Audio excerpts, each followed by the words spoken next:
ჰომილიები 6 დღისათვის. ჰომილია პირველი. დასაბამად ქმნა ღმერთმა ცაიდა ქვეყანა. შესაქმე პირველი თავის პირველი მოხლი. ვისაც სამყაროს დაბადებაზე თხრობა სურს, იგი ხილული საგნების წარმოშობაზე საუბრით უნდა დაიწყოს. კერძოდ, ზეცისა და მიწის შექმნის ისტორია უნდა გადმოსცეს, რადგანაც შექმნა, როგორც ეს ზოგიერთებს გონიათ, თავისით არ მომხდარა, არამედ მიზეზი ღმრთისაგან მიიღო.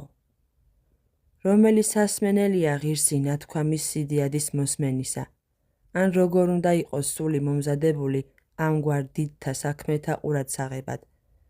ხორციელ ნებათაგან განწმედილი, ცხოვრებისეულ საზრუნავთაგან დაუბნელებელი, შრომის მოყვარე, გამომეძიებელი და მიმომხედველი ყოველ მხარეს, საიდანაც კი ღმერთზე შესაფერისი წარმოდგენის შეძენა შეიძლება. მაგრამ ვიდრე ნათქვამის სიზუსტეს გამოვიძიებდეთ და ამ რამდენიმე სიტყვის უდიდეს მნიშვნელობას განვიხილავდეთ, გულისხმავყოთ, ვინ გვესაუბრება ჩვენ. შეიძლება ჩვენი გონების უძლურებისა გამო აღმწერლის გულის სიღრმეს ვერ ჩავწვდეთ, მაგრამ უკეთ უმთხრობელის სანდოობას მაინც გულისხმავყოფთ, მის ნათქვამსაც თავისთავად ვირწმუნებთ. ეს წიგნი მოსემ დაწერა, იმ მოსემ, ვის შესახებას დამოწმებულია, რომ ჯერ კიდევ მაშინ, როცა ძუძუს სწოვდა, კვირცხლ იყო წინა შეუფლისა. შესაქმე მე-7 მოხლი. ვინც ფარაონის ასულმა იშვილა, მეფურად აღზარდა და ეგვიპტელი ბრძენი მოძღვრებად და აღზრდებად დაუყენა. ვინც ქედმაღლობა უსაძრო ძალაუფლებისა მოიძულა და თვის ტომთა სიმდაბლისაკენ მიიქცა. გამოირჩია თანაძვრის ხილვაიერსათან ღმრთისასა, ვიდრე ღარაითა აქუნდეს საწუთრო იგი საშვებელი ცოდვისაი. ებრაელთა მიმართ ეპისტოლე, მე-11 მოხლი. ვინც თვით ბუნებისაგან ჰქონდა რა მინიჭებული სიყვარულის სიმართლისა, ჯერ კიდევ მანამდე, ვიდრე ერის წინამძღოლობა მიენდობოდა, ბოროტების ბუნებრივი სიძულილის გამო, როგორც ჩანს, თვით ციცოცხლის ფასადაც კი მზად იყო დაესაჯა უკეთურნი. ვინც დევნილმა იმადგან, ვისაც კეთილი უყო, ეგვიპტელთა შფოთნი ხალისით დატოვა. ეთიოპიას მიაშურა და იქ სხვა საქმეთაგან სრულიად მოცლილი, მთელი 40 წლის მანძილზე არსებულთა ჭვრეტას შეექცა. ვინც უკვე 80 წლისამ იხილა ღმერთი, როგორც კაცს შეუძლია იხილოს იგი, ან უფრო სწორად, თვით ღმერთისავე დამოწმებით, როგორც მანამდე არავის უხილავს. უკე თუ იყოს ვინმე თქვენგანი წინასწარმეტყველ უფლისა, ჩვენებით გამოვეცხადო მას და ძილსაში ნავეტყოდ იმას, ხოლო არავითარცა მოსეს მსახურსა ჩემსა, რომელი ყოველსა სახლსა ჩემსა სარწმუნოარს. პირისპირ ვეტყოდ იმას, ხილვით და არა იგავით. რიცხვთა წიგნი მე-12 მოხლები. ვინც ანგელოსთა მსგავსად ღმრთის პირისპირ ხილვის ღირსი გახდა, იმას მოგვითხრობს, რაც ღმრთისაგან ესმა. მოვისმინოთ ჭეშმარიტების სიტყვანი, რომელიც არ არწმუნებითა კაცობრივისა სიბრძნისა სიტყვათაითა, არამედ სწავლითა სულისაითა არიან თქმულნი. კორინთელთა მიმართ პირველი ეპისტოლე, მე-4 მოხლები. და მიზნად არა მსმენელთაგან შექება, არამედ იმათი გადარჩენა აქვთ, ვინც მათ შეისწავლის. დასაბამად ქმნა ღმერთმა ცაიდა ქვეყანა. შესაქმე პირველი მოხლი. საკვირველება აზრისა სიტყვას მიჩერებს. პირველად რა ვთქვა, განმარტება საიდან დავიწყო. წარმართების ამაოება ვამხილო, თუ ჩვენი ჭეშმარიტება შევაქო. ელინმა ფილოსოფოსებმა ბუნებაზე ბევრი იმსჯელეს, მაგრამ არც ერთი მოძღვრება მტკიცე და ურყევი არ ყოფილა, რადგან წინა მოძღვრებას ყოველთვის მომდევნო ამხობდა. ამიტომაც ჩვენ მათი მხილება აღარ გვჭირდება, ერთმანეთის დასამხობად თვითონაც საკმარისნი არიან. რომელთაც ღმერთი ვერ შეიცნეს, მათ ვერც სამყაროს დაბადების გონიერი მიზეზი გულისხმაყვეს და სხვა დასკვნების ერთმანეთის მიყოლებით ამ პირველი უგუნურების შესაბამისად გამოიტანეს.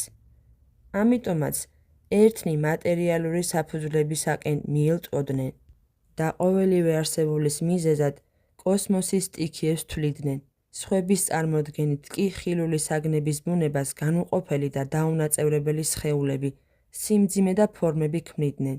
რამდენადაც განუყოფელი სხეულები ხან ერთმანეთისაკენ მიისწრაფვიან, ხან კი ერთმანეთისაგან განიზიდებიან.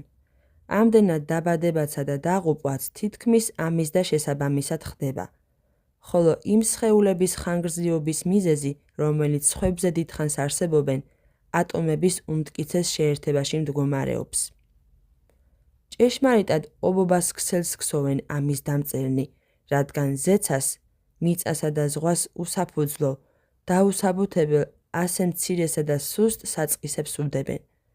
მათ არ იცოდნენ და ვერ თქვეს, დასაბამად თქმნა ღმერთმა, ცაიდა ქვეყანა.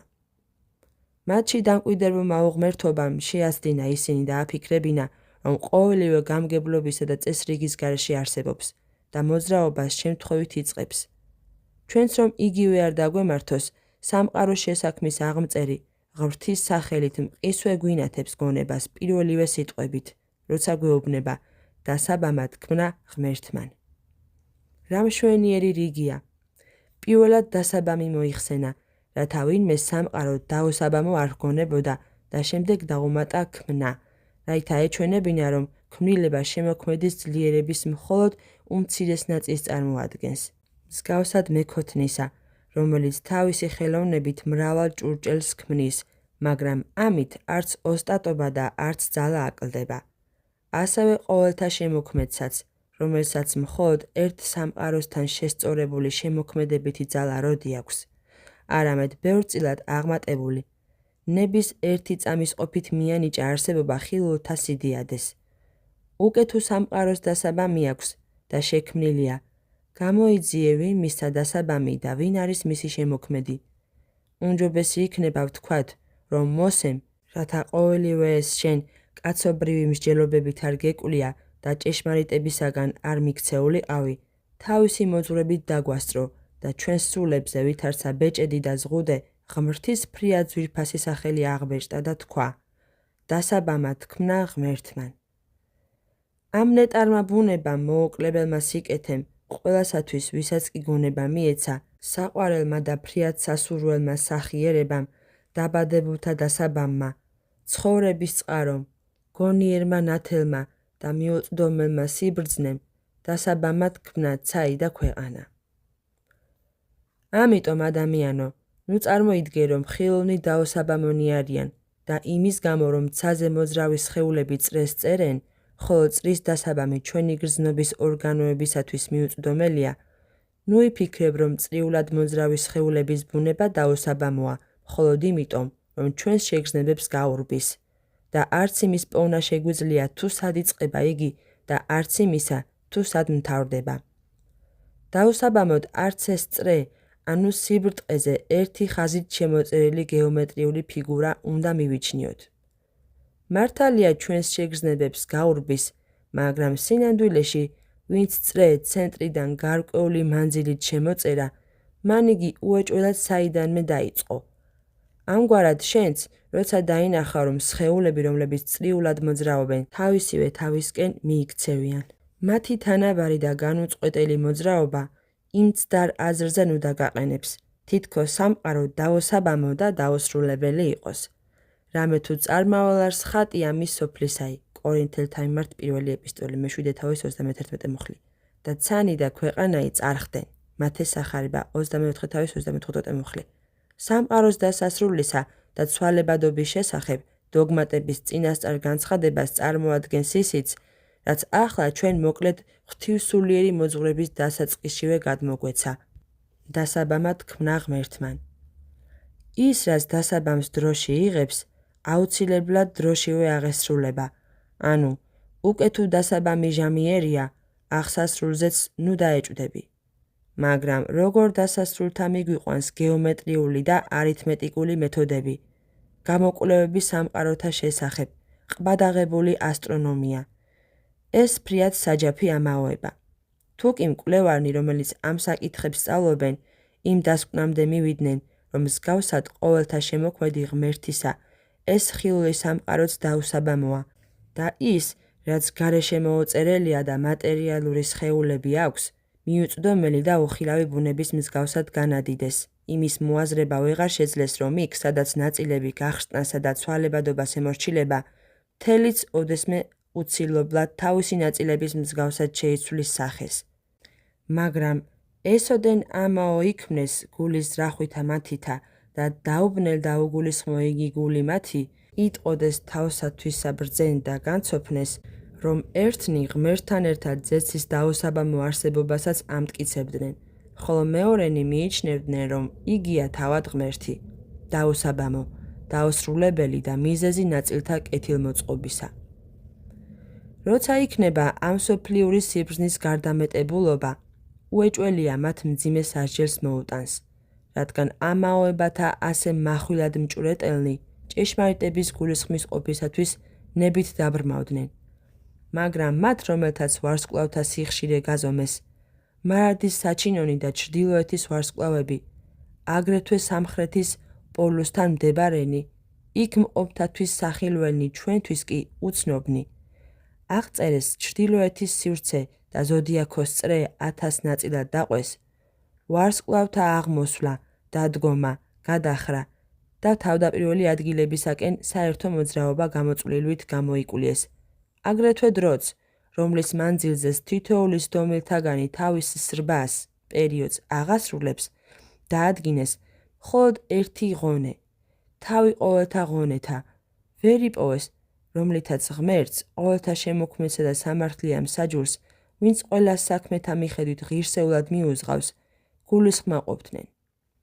და ვერც სამსჯავროზე მოძღვრებიდან გამომდინარე აღსასრულის აზრი შეიცნეს, რადგან თუ სულები, როგორც ისინი ფიქრობენ, სხვაგვარ ცხოვრებაში გადასვლით მდგომარეობას შეიცვლიან, მაშინ სამყაროც უცილებლად უნდა შეიცვალოს.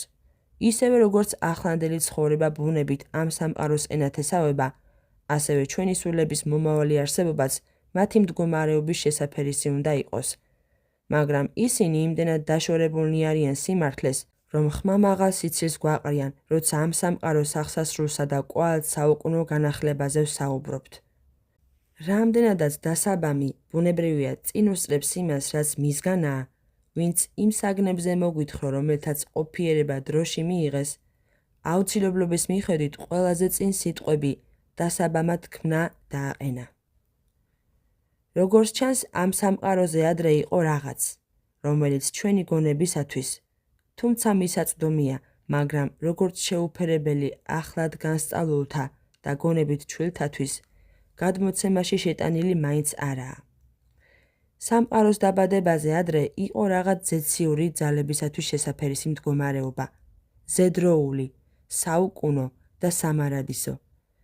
მასში ყოველთა შემოქმედმა და დამბადებელმა სრულყო ქმნილებანი, ნათელი, გონიერი, შესაფერისი უფლის მოყვარულთა ნეტარებისათვის, გონიერი და უხილავი არსებანი, ყოველმხრივ შემკობილნი და ჩვენს გონებაზე იმდენად აღმატებულნი, რომ მათთვის სახელების გამოგონებას კი ვერ შევძელით.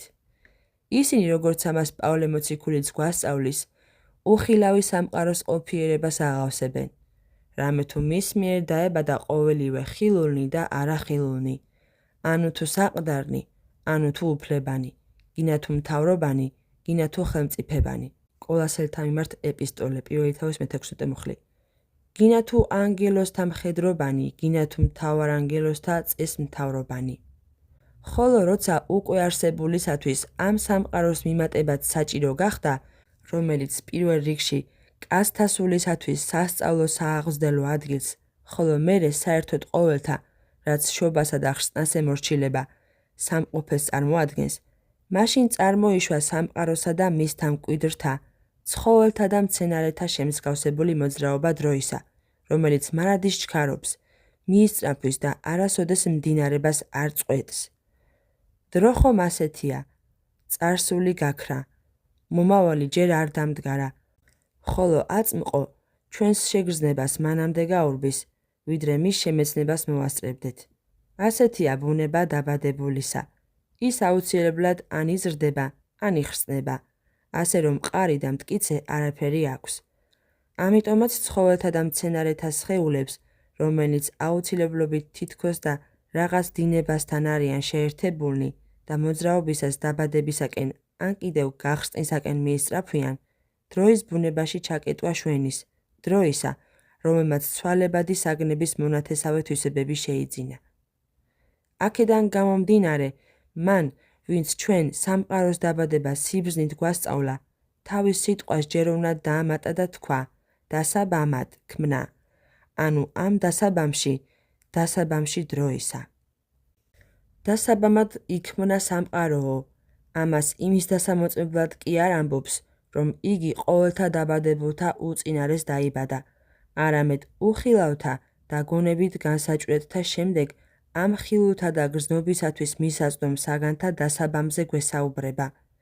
დასაბამად იწოდება პირველი მოძრაობაც, როგორც მაგალითად დასაბამი გზისა კეთილისა, საქმე სიმართლისა. იგავთა წიგნი მე-16 თავი.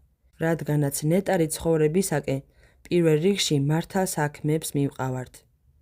დასაბამად იწოდება ასევე ისიც, საიდანაც რაიმე იწყება, მაგალითად საძირკველი სახლისა და წყალქვეშა ნაწილი ხომალდისათვის. ამ აზრითაა ნათქვამი, დასაბამი სიბრძნისა, შიში უფლისა. იგავთა წიგნი პირველი თავის მე-7 მოხლე. რადგანაც ღმრთის მოშიშობა სრულყოფილების საყრდენი და საფუძველია. ასევე ხელოვნების ქმნილებათა დასაბამი ხელოვნებაა, მაგალითად, როგორც სიბრძნე ბესელეელისა, დასაბამი ქმნა კარვის შემკობისა, ზნეობრივ საქციელთა დასაბამი ხშირად საქმეთა კეთილი ბოლოა. მაგალითად, მოწყალების დასაბამი ღმრთის კეთილმოწყალების მოპოვებაა, ხოლო ყოველი ქველმოქმედებისა ჩვენთვის აღთქმული დასასრული. რადგანაც დასაბამს ამდენი მნიშვნელობა აქვს, შეიძლება თუ არა მას ამ შემთხვევაში ყველა მნიშვნელობა მივუსადაგოთ? შენ შეგიძლია შეიტყო ჟამი, როცა სამყაროს შექმნა დაიწყო. თუ აწმყოდან წარსულში გააბიჯებ და ჯაფას გასწევ, რათა სამყაროს დაბადების პირველი დღე იპოვნო. ამგვარად იპოვნი ჟამს პირველი მოძრაობისა.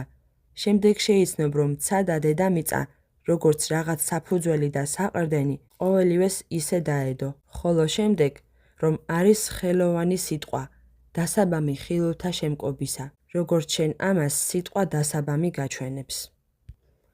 შეიცნობ აგრეთვე, რომ ეს სოფელი არცა ფუჭად და არცა ამაოდ, არამედ რაღაც სასარგებლო დასასრულისა და არსებულთა დიდი საჭიროებისათვის შეიქმნა. თუ კი იგი მართლაც გონიერი სულების დასამოძღვრი და ღმრთის შემეცნების მასწავლებელია და ხილულთა და გრძნობათა მეშვეობით გონებას უხილავთა ჭვრეტისათვის ხელმძღვანელობს, როგორც მოციქული ამბობს, რამე თუ უხილავი იგი მისი დაბადებიდან სოფლისაით ქმნულთა მათშინა საცნაურად იხილვების. რომაელთა მიმართ ეპისტოლე 1 თავის მე-20 მოხლე. ან იქნებ რადგან შესაქმე წამიერია და უჟამო, იმიტომაც ითქვა, დასაბამად ქმნა. იგი ხომ შეუდგენელია და გაუგრძელებელი, ისევე როგორც დასაწყისი გზისა ჯერ კიდევ არაა გზა, ხოლო დასაწყისი სახლისა თვითონ სახლი. ასევე დასაბამი დროისა არა თუ თვითონ დრო, არამედ თვით მისი უმცირესი ნაწილიც კი არაა. უკე თუ ვინმე კამათის მოყვარული დასაწყის დროს უწოდებს, დაეიცოდეს, რომ ამით მას დროის ნაწილებად ყოფს, რომლებიც შემდეგია დასაწყისი, შუა და დასასრული, მაგრამ დასაწყისის მოგონება დასაბამისათვის ფრიად სასაცილოა.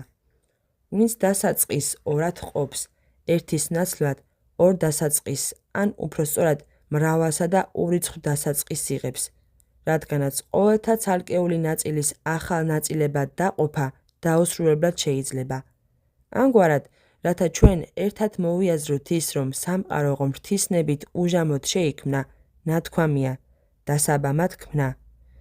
ზოგიერთმა მთარგმნელმა აზრი უფრო ცხადად გადმოსცა და თქვა, ერთად დაჰბადა ღმერთმან, ესე იგი, სწრაფლ და მყის. ხელოვნებათაგან ზოგი შემქმნელად იწოდება, ზოგი მოქმედად და ზოგიც კიდევ მჭვრეტელობითად. მჭვრეტელობითი ხელოვნების ბოლო თვითონ გონების მოქმედებაა. მოქმედ ხელოვნებათა სხეულის მოძრაობა, რომლის შეწყვეტის შემდეგაც უკვე აღარაფერი აღარ არის და მაყურებელთათვისაც აღარაფერი აღარ რჩება. ასე მაგალითად, ცეკვასა და სალამურზე დაკვრისას მოქმედება მოქმედებესავე შინამთავრდება, ხოლო შემქმნელ ხელოვნებათა საქმენი მოქმედების შეწყვეტის შემდეგაც საჩინონია. როგორც მაგალითად კალატოსთა, დურგალთა, მჭედელთა, მქსოველთა და სხვათა ამგვართა. თუმცა ამ დროს ხელოვანი მათთან აღარ არიან, მაგრამ თავად საქმენი ავტორთა შემოქმედებით ნიჭს საკმარისად წარმოაჩენენ და კალატოზი, მჭედელი თუ მქსოველი თავთავიანთი ქმნილებებით შენს გაოცებას იწვევენ. ამიტომ რათა ეჩვენებინა, რომ სამყარო მხატვრული ქმნილებაა, რომლის ჭვეტაც ყველას შეუძლია და რომლის მეშვეობითაც შემოქმედის სიბრძნეც შეიცნობა, მის შესახებ ბრძენმა მოსემ სხვა რამ სიტყვა კი არ გამოიყენა, არამედ თქვა, დასაბამად ქმნა, არა გააკეთა, არა აღმართა, არამედ ქმნა. რამდენადაც მრავალნი იმათგან, რომელთა წარმოდგენითაც სამყაროც ღმერთთან ერთად მარადიულად თან არსებობს, ფიქრობენ, რომ იგი ღმრთისაგან კი არ შეიქმნა, არამედ ვითარცა ანარეკლი მისი ძლიერებისა, თავისით წარმოიშვა. და აქედან გამომდინარე, თუმცაღა მის მიზეზად ღმერთს აღიარებენ, მაგრამ უნებლიე მიზეზად, როგორც მაგალითად ჩრდილის მიზეზის სხეულია, ხოლო ბრწყინვალებისა ნათელი, ამიტომაც წინასწარმეტყველმა ეს ცრუ აზრი გაასწორა და გამოიყენა რა განსაკუთრებით ზუსტი სიტყვა, თქვა, დასაბამად ქმნა ღმერთმან. ესე იგი, ღმერთი არა მხოლოდ მიზეზია ყოფიერებისა, არამედ მან შექმნა კიდეც იგი, ვითარცა სახიერმა სასარგებლო, ბრძენმა უმშვენიერესი და ძლიერმა უდიდესი. წინასწარმეტყველმა გიჩვენა შენ ყოველთა ბუნებაზე აღმატებული ხელოვანი მისი, ვინც ცალკეული ნაწილები ერთმანეთთან შეაერთა და თავისი თავის შესაფერისი, შეთანხმებული და ჰარმონიული მთელი შექმნა. დასაბამად ქმნა ღმერთმა ცაიდა ქვეყანა. მიანიჭარა ზეცას უხუცესი დაბადება, ხოლო დედამიწაზე თქვა რა, რომ იგი არსით მეორეა, სამყაროს არსი ორი უკიდურესობით ცხადყო. უეჭველია, რომ ყოველივე, რაც მათ შორისაა, ამ საზღვრებთან ერთად დაიბადა. თუმცა ცეცხლის, წყლისა და ჰაერის სტიქიებზე არაფერია ნათქვამი. შენ შენი გონებით მოიაზრე, რომ პირველ რიგში ყოველივეშია აღრეული და რომ მიწაში წყალსაც იპოვი, ჰაერსაც და ცეცხლსაც. ცეცხლი ქვისაგანაც ჩნდება და რკინისგანაც, რომელიც მიწისაგან იბადება და რომელთა ერთმანეთზე დაკვესებით უშეტი ცეცხლი გამობრწყინდება. გაკვირვების ღირსია, როგორ იფარება სხეულებში უვნებლად ცეცხლი. მაშინ, როცა როგორც კი გარეთ გამოიხმობა, მყისვე ანადგურებს იმ სხეულებს, რომელიც მანამდე ინახავდნენ.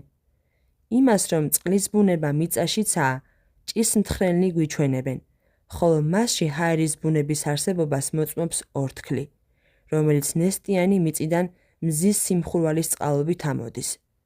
შემდეგ, რადგანაც ბუნებით ზეცას მაღალი ადგილი ეუპყრია, დედამიწას კი უდაბლესი, რის გამოც მსუბუქნი ზეცისაკენ ამაღლდებიან, ხოლო მძიმენი მიწისაკენ მიიდრიკებიან. ამასთან, ზე და ქვე ერთმანეთის წინააღმდგომნი არიან, ვინც ბუნებით ერთმანეთისაგან ასე ფრიად დაშორებული მოიხსენა. რა თქმა უნდა, მათ შორის აღმავსებელნიც იგულისხმება.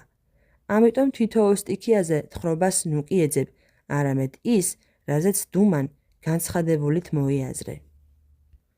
დასაბამად ქმნა ღმერთმა ცაიდა ქვეყანა. არსებულთაგან თითოეულის არსის გამოკვლევას, რომელიც ან ჩვენი გონებით განიჭვრეტებიან, ან კიდევ ჩვენ შეგრძნებებს ემორჩილებიან, გრძელი და ფრიად სიტყვა მრავალი თხრობისაკენ მივყავართ. და თუ ამ პრობლემის განხილვას მოვისურვებთ, უფრო მეტი სიტყვა დაგვეხარჯება, ვიდრე სხვა დანარჩენ საკვლევ საკითხთან თითოეულზე მსჯელობას დასჭირდებოდა. გარდა ამისა, ამგვარი საგნებისათვის მოცლა ვერც ეკლესიის დარიგებას გაუწევს რაიმე სამსახურს. არამედ ზეცის არსზე ესაიასაგან თქმული ვიკმაროთ, რომელმაც მის ბუნებაზე ჩვენთვის საკმარისი წარმოდგენა მარტივი სიტყვებით მოგცა, როცა თქვა: ცაი ვითარცა კვამლი დაემყარა. ესაია მე-5:6 მოხლი.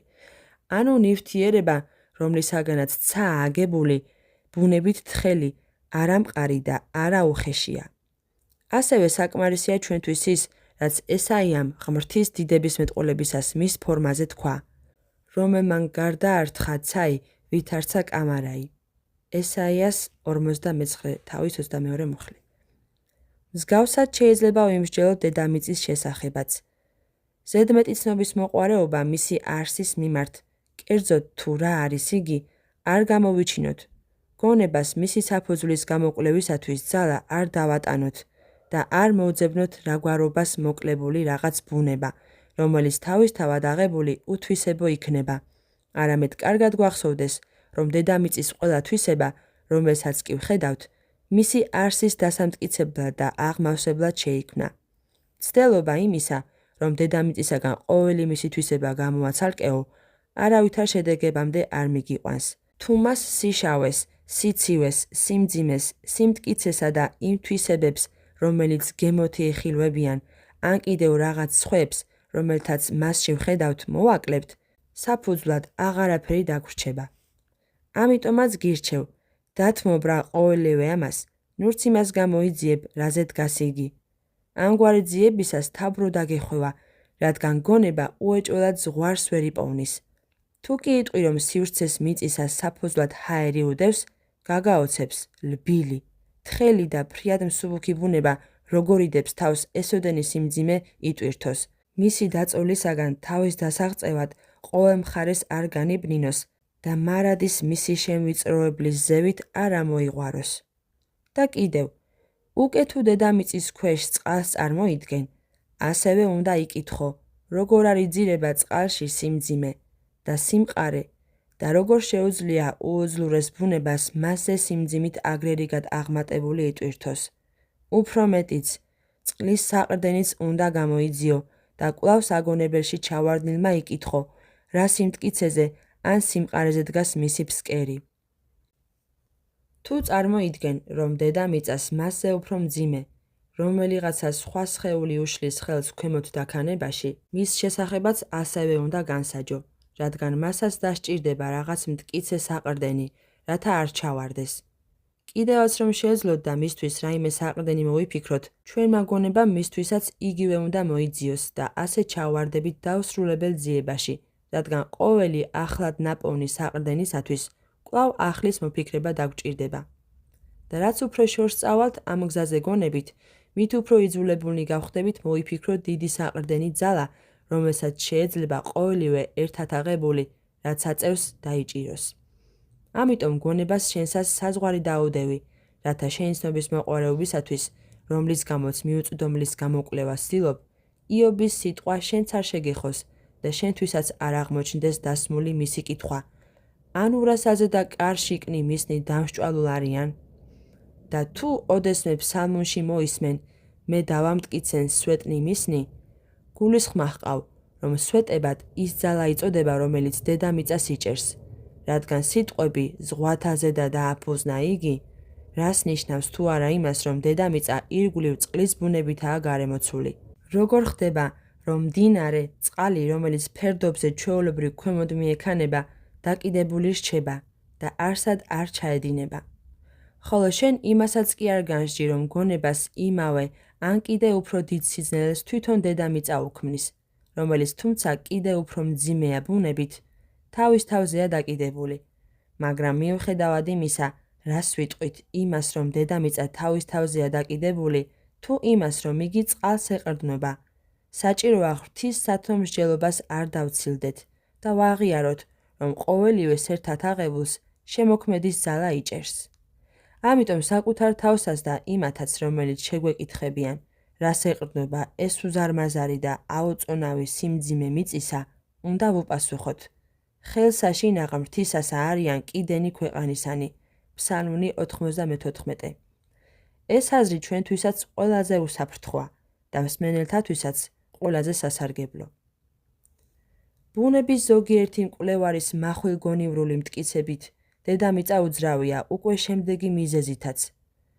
რამდენადაც მას სამყაროში შუა ადგილი უჭირავს და კიდეებიდან ყოველმხრივ თანაბრადაა დაშორებული, ამდენად არც რაიმე მიზეზი აქვს, რომ რომელიმე მხარეს უფრო მეტად მიდრეკს.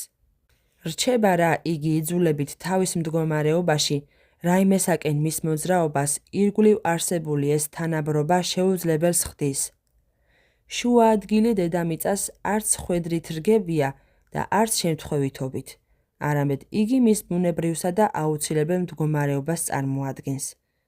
ისინი ამბობენ, რომ რადგანაც ზეცის სხეულს უკიდურესად მაღალი ადგილი უჭირავს, ყველა სიმძიმე, რომელიც კი შეიძლება ზესკნელიდან ჩამოვარდეს, ყოველი მხრიდან შუა ადგილისაკენ უნდა მიისწრაფოდეს. ხოლო საითაც ნაწილები მიისწრაფვიან, ცხადია, რომ მთელიც იქ შეიკრიბება, მიიზიდება. თუ ქვები, ხეები და საერთოდ ყოველივე, რაც მიწისაგანია, ქვემოთ მიისწრაფვის, მაშინ ეს მდგომარეობა დამახასიათებელი და შესაფერისი იქნება დედამიწისთვისაც. ხოლო უკვე თუ რაიმე მსუბუქთაგანი შუა ადგილიდან დაიძვრება, ცხადია, რომ იგი ზეცისაკენ წარემართება. ამიტომაც ქვემოთ სწრაფვა მძიმე სხეულებისთვისაა დამახასიათებელი. სიტყვა ქვემოთ კი მსჯელობით შუად წარმოაჩინა. ამდენად, ნუ გიკვირს, რომ უჭირავს რა მისთვის ბუნებრივი შუა ადგილი, დედამიწა არსად არ ვარდება, რადგან აუცილებლობით იგი ან თავის ადგილას უნდა დარჩეს, ან კიდე თავისი ბუნების საწინააღმდეგოდ ამოძრავდეს და საკუთარი საფუძვლიდან მოწყდეს. თუ კი იქედან, რაც აქამდე ვთქვით, რაიმე დამაჯერებელი მოგეჩვენა, შენი გაოცება ღვთის სიბრძნისაკენ წარმართე, ვინც ყოველივე ასე მოაწყო, რადგანაც გაოცება დიდთა საქმეთა წინაშე იმ საშუალების პოვნით, რომლითაც რაღაც უჩვეულო წარმოიშვა, არ მცირდება, ხოლო თუ ვერ იპოვნი, გონების საბუთებზე უფრო მტკიცე რწმენის უბრალოება უნდა იყოს. იმავეს ვიტყვით ზეცის შესახებაც. რადგან ამასოფლის ბრძენთა მრავალფეროვანი მსჯელობანი მის ბუნებაზეც შემოგთავაზეს. ზოგი ამბობდა, რომ ვითარცა შესახებელი და ხილული, იგი 4 სტიქიისაგანაა შედგენილი, რადგან მიწას სიმყარით ეზიარება, ცეცხლს სახილველობით, ხოლო დანარჩენებს იმით, რომ ნაზავია. სხვები ამ შეხედულებას როგორც დაუჯერებელს უარყოფენ და ზეცის აგებულებაში რაღაც მეხუთე სხეულებრივი ბუნება შემოაქვთ, რომელიც თვითნებურად თვითონვე გამოიგონეს. ეს რაღაც მათთან ეთერული ნივთიერებაა, რომელიც, როგორც ამბობენ, არც ცეცხლია, არც ჰაერი, არც მიწა, არც წყალი და არც საერთოდ სხვა რაიმე მარტივთაგანი, რადგან მარტივთათვის პირდაპირი მოძრაობაა დამახასიათებელი. სუბუქნი აღმართ, ხოლო მძიმენი დაღმართ მიისწრაფვიან. ეს სხეული არც ზევითკენ მოძრაობს და არც ქვევითკენ, არამედ წრიულად ბრუნავს. სწორხაზოვანი მოძრაობა კი საერთოდ ფრიად განსხვავდება წრიული ბრუნვისაგან. სხეულები, რომელიც ერთმანეთისაგან ბუნებრივი მოძრაობით განსხვავდებიან, მათი მსჯელობით აუცილებლად უნდა განსხვავდებოდნენ არსითაც. ჩვენ არც იმის ვარაუდი გვმართებს, რომ ზეცა იმ მარტივი სხეულებისაგანაა აგებული, რომელთაც ჩვენ სტიქიებს ვუწოდებთ. სხვადასხვა სხეულისაგან აგებულს არ შეიძლება ჰქონდეს თანაბარი და თავისუფალი მოძრაობა, რადგან რთულში შემავალ ყოველ მარტივ სხეულს ბუნებით სხვადასხვა, მხოლოდ მისთვის დამახასიათებელი სწრაფვა აქვს. ამიტომაც ჯერ ერთი რთულ სხეულებს განუწყვეტელი მოძრაობა უჭირთ, რადგან ერთ რომელიმე მოძრაობას არ შეუძლია თანაზომიერი და მეგობრული იყოს სხვა საწინააღმდეგო მოძრაობებისა. პირიქით, სუბუქისთვის შესაფერისი მოძრაობა მტრულია ყველაზე მძიმე სხეულის მოძრაობისა. რაჟამს ზე აღმართ მივისწრაფვით, გვამძიმებს ის, რაც ჩვენში მიწისაგანია, ხოლო როცა დაღმართ მივექანებით, ცეცხლისაგანს ვაიძულებთ თავისი ბუნების საწინააღმდეგოდ ქვევითკენ იმოძრაოს. ასე რომ რღვევის მიზეზს სტიქიათა სხვადასხვა მხარეს სწრაფვა წარმოადგენს. რადგან ის, რაც იძულებითია და ბუნების საწინააღმდეგო, მხოლოდ მცირე ხნით შეიძლება იქნეს შენარჩუნებული, ისიც ძალით და გაჭირვებით, ხოლო შემდეგ ყის იშლება შემადგენელ ნაწილებად, დაუბრუნდება რა თავის ადგილს შეერთებულთაგან ყოველი. აუცილებლობით გამოტანილმა ამ დასკვნებმა, როგორც ამბობენ, ადრინდელი შეხედულებანი უნდა უარყონ და თავიანთი ვარაუდი წარმოადგინონ იმათ, რომელთაც ზეცისა და ვარსკვლავების წარმოშობას საფუძვლად მეხუთე სხეულებრივი ბუნება დაუდეს. მაგრამ აღდგება რა მათ წინააღმდეგ დამაჯერებელ სიტყვაში დახელოვნებულთაგან ვინმე სხვა, ამას ყოველივეს დაშლის და დაარღვევს და მის ნაცვლად თავის შეხედულებას შემოიტანს. თუ ჩვენც ახლა ამგვარ ვარაუდებზე დავიწყებთ საუბარს, მათივე მსგავსი მოლაყბენი აღმოჩნდებით. ვაცალოთ, რომ მათ ერთმანეთი დაამხონ, ხოლო ჩვენ არსზე მსჯელობას ნუ კი გავმართავთ, არამედ დაუჯეროთ მოსეს, რომ ქმნა ღმერთმა ცაიდა ქვეყანაი და ვადიდოთ უდიდესი ხელოვანი, ვინც სამყაროს სიბრძნითა და ოსტატობით შექმნა. ხილოთა სილამაზიდან გულისხმავყოთ ის, ვინც სილამაზით ყველას აღემატება და ამ შეგრძნებადი და გარეშე მოწერილი სხეულების სიდიადი დაუსრულებელი ყოველგვარ სიდიადესა და თავისი ძალის მრავალფეროვნებით ყოველგვარ გონებაზე აღმატებული მოვიაზროთ. თუმცა დაბადებულთა ბუნება არ ვიცით, მაგრამ ისიც კი, რაც ჩვენი შეგრძნებებით განიცდება, იმდენად გასაოცარია, რომ თვით ყველაზე ბრძენი გონებაც უძლურია სამყაროს თუნდაც უმცირესი ნაწილი ისე განმარტოს, როგორც საჭიროა და ღირსეული ქება შესწიროს დამბადებელს, რომლის არს ყოველი დიდება, პატივი და ძლიერება უკუნითი უკუნისამდე. ამინ.